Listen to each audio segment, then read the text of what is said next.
Why now? With more than 70 years of government-coordinated, deliberate delegitimizing of ufology, everything is suddenly different. Why?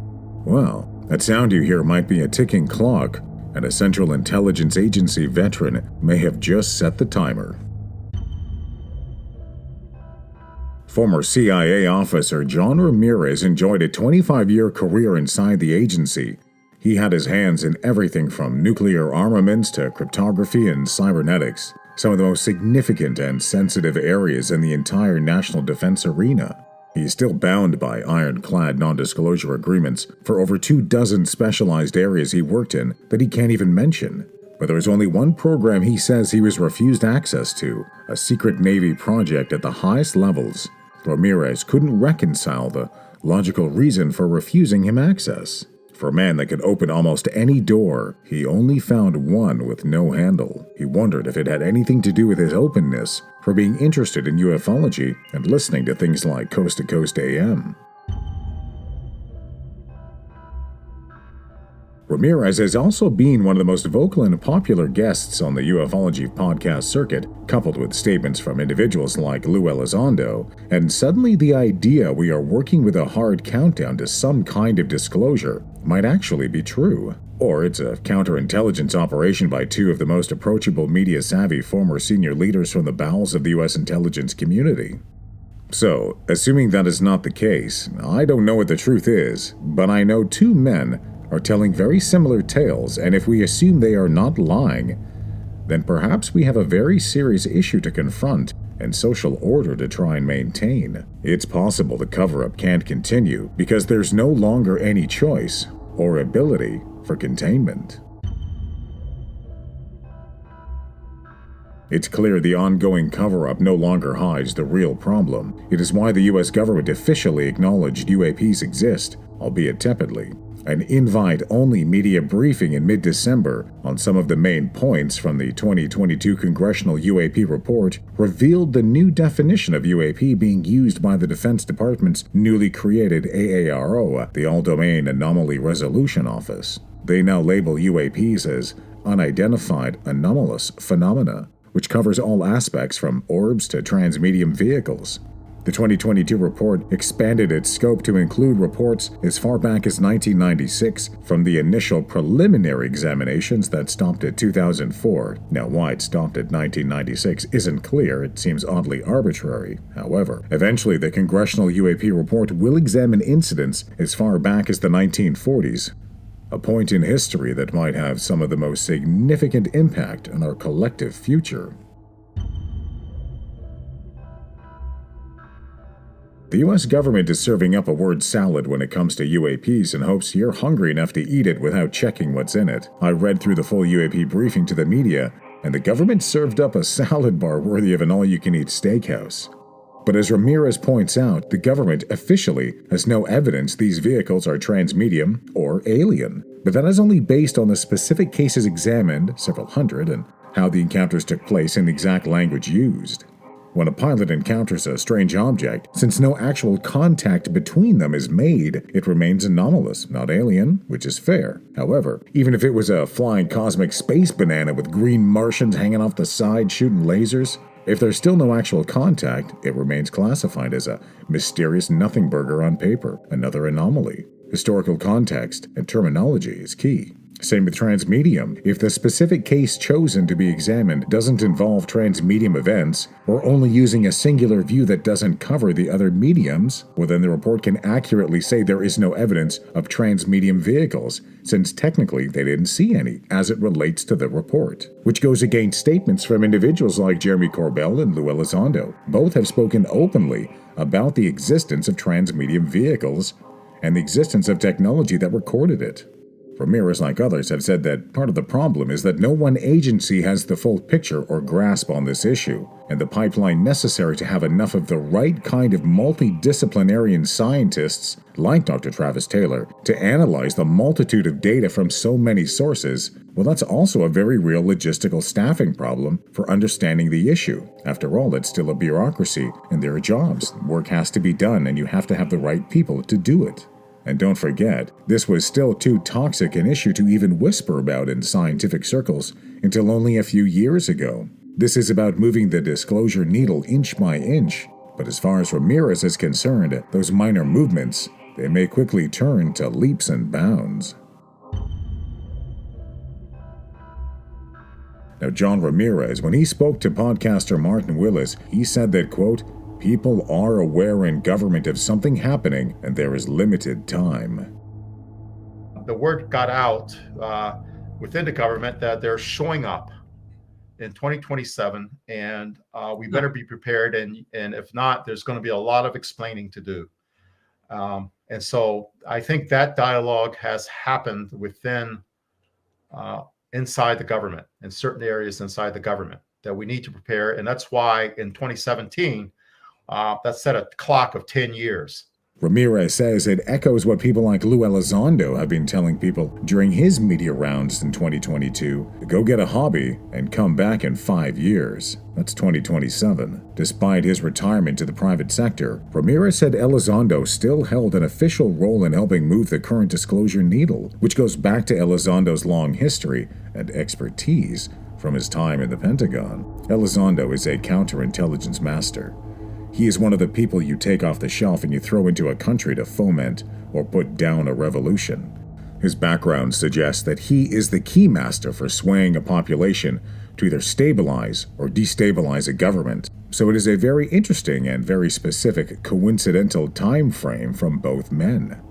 And they're trying to draw rational attention to a very important issue. John Ramirez also expanded upon the alleged alien-human DNA connection. He suggested that it was soon after the alleged crash in Roswell in 1947 we discovered that humans looked like them, possibly tall, slender, human-like figures, because we share their DNA. And it's possible they might have had a hand in helping our specific branch of hominid species achieve certain genetic and evolutionary gains.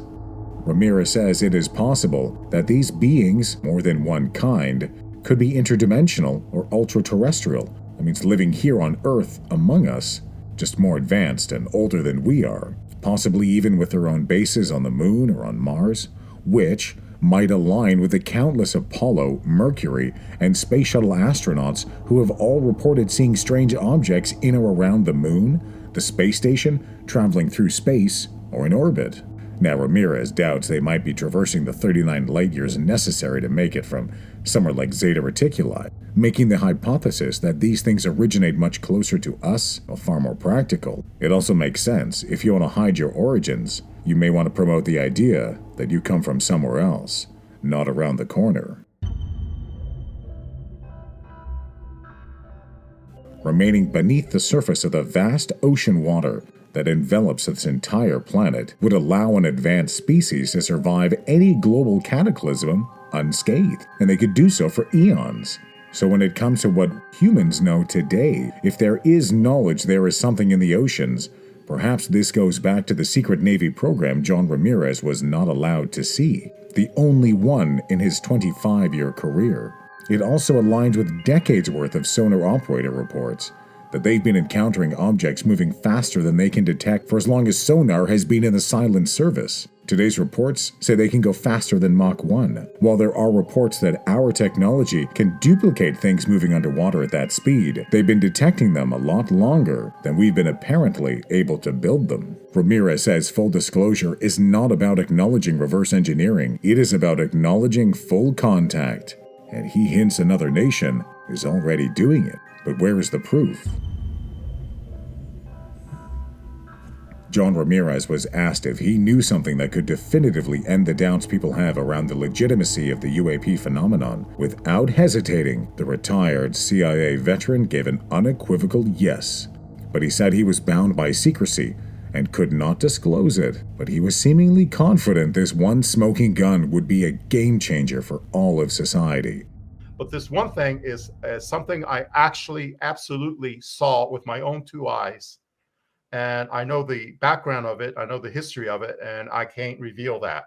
Uri Geller, who worked with the CIA and the DIA and others, said many decades ago he was escorted into a freezer accompanied by Wernher von Braun, the Nazi rocket scientist the U.S. government captured with Operation Paperclip to bring to America to help start NASA and launch America into space. Geller said Wernher von Braun showed him something that would seem unbelievable, impossible to comprehend if he hadn't seen it with his own eyes. Geller said he was not allowed to disclose what it was. If, as Ramirez says, alien bodies were recovered after Roswell, is this what everyone is talking about? And this is where four-star General Nathan Twining enters the picture.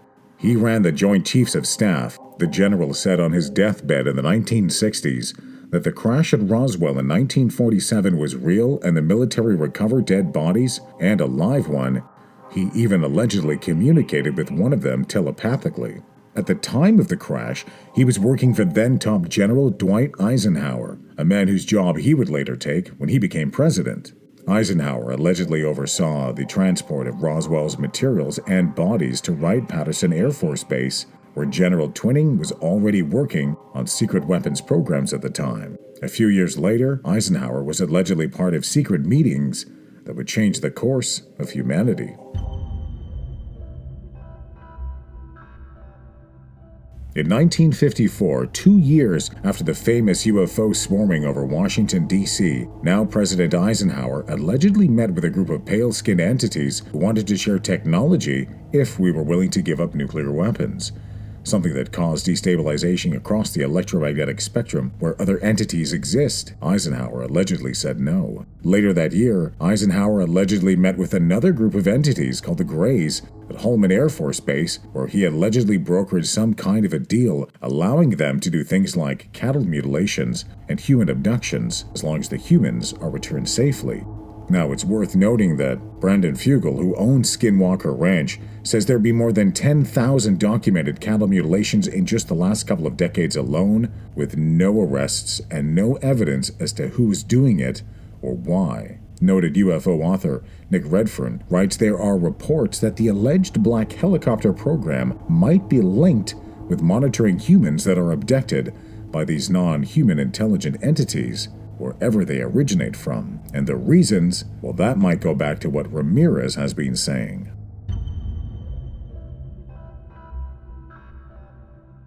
Ramirez adds the idea of the Collins Elite, a rumored group of mainly devout Christians inside the Pentagon, is applicable, and that he says there are people who view part of this phenomenon as having a demonic aspect to it, and they do not see them as brethren of a non-human intelligence, which is part of the hard divide. But as Ramirez suggests, we are counting down to something in this decade, and this is about owning the pole position before it happens.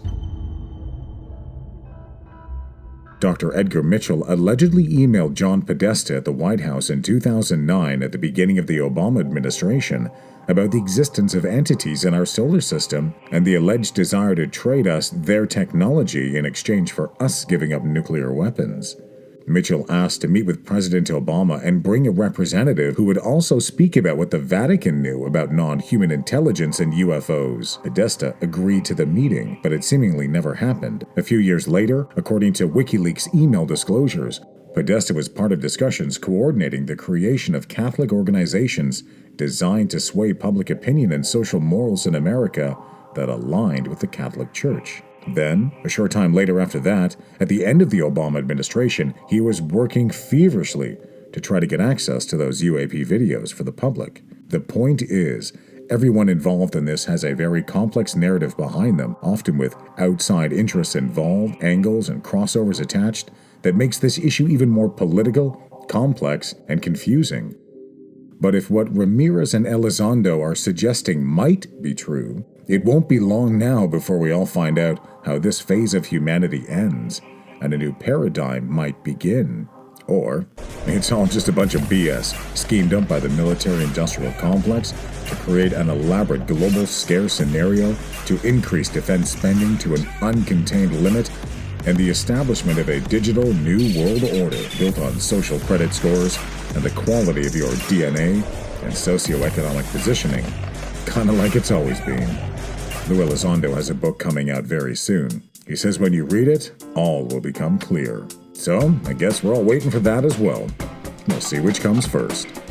I'm Sean. Thanks for watching. If you want more information, I've included some helpful links below. Be sure to like and subscribe. I have great new material coming all the time. If you have any comments, leave them below. I always love to hear what you have to say. Stay tuned. Another great video is coming up next.